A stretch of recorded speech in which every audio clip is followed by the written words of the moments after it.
I was looking for a company that the owner was passionate about his company and what he had to offer people and how he stands behind his people. And I found that with Mr. Barron and AM Express. What I really like the most about working here is they've been really honest with me. They haven't told me any stories. When you drive for other companies, you get a lot of stories. Oh, we're going to do this for you. We promise you this. We promise you that. Most of them don't live up to their expectations, but they tell you they're going to do. AM Express has lived up to everything that they've told me they're going to do so far.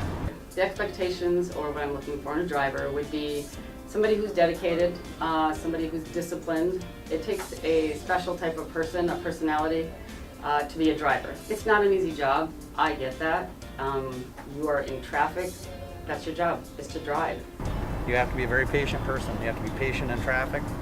You have to be patient with the shippers and receivers. You have to be patient with your dispatcher. Anything maintenance-wise, we have 24-hour dispatch, as well as 24-hour maintenance. It's not an answering service where somebody's going to call you back. They take the phone home. On the weekends, our dispatchers, they rotate weekends, so somebody will always answer that phone. You're not going to be left hanging out there. You'll always have that person to talk to, not a machine. I don't drive hard. I just run a normal pace, and I make good money. I don't really have any complaints. So we do have health insurance, we have dental and vision. For as little as like $200 a month, you can have health, dental, and vision. Our 401k, the company matches up to 4% of your eligible contribution. Miles, well, that depends on the driver. Not every driver is the same. We have drivers that'll get 400 miles a day. We have another driver that'll get 600 miles a day. I run Michigan, Wisconsin, Minnesota, and south in the shape of a V. I try to stay off the East Coast, and I don't want to go to the West Coast.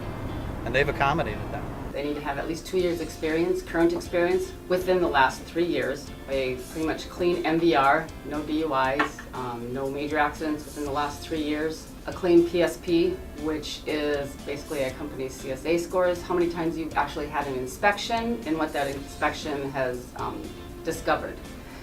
If you're a reasonable person with reasonable expectations, you can do very well driving a truck. You know what? You leave out on a Sunday, you're going to be back on Friday. Is that going to happen every single week, week after week? Probably not. I mean, it's trucking. Things happen, things come up, and we understand that. But we do our damnedest to get our drivers out on Sunday and back home on Friday. For those that want to stay out longer than just your, Sunday to Friday, you tell us when you want to come home.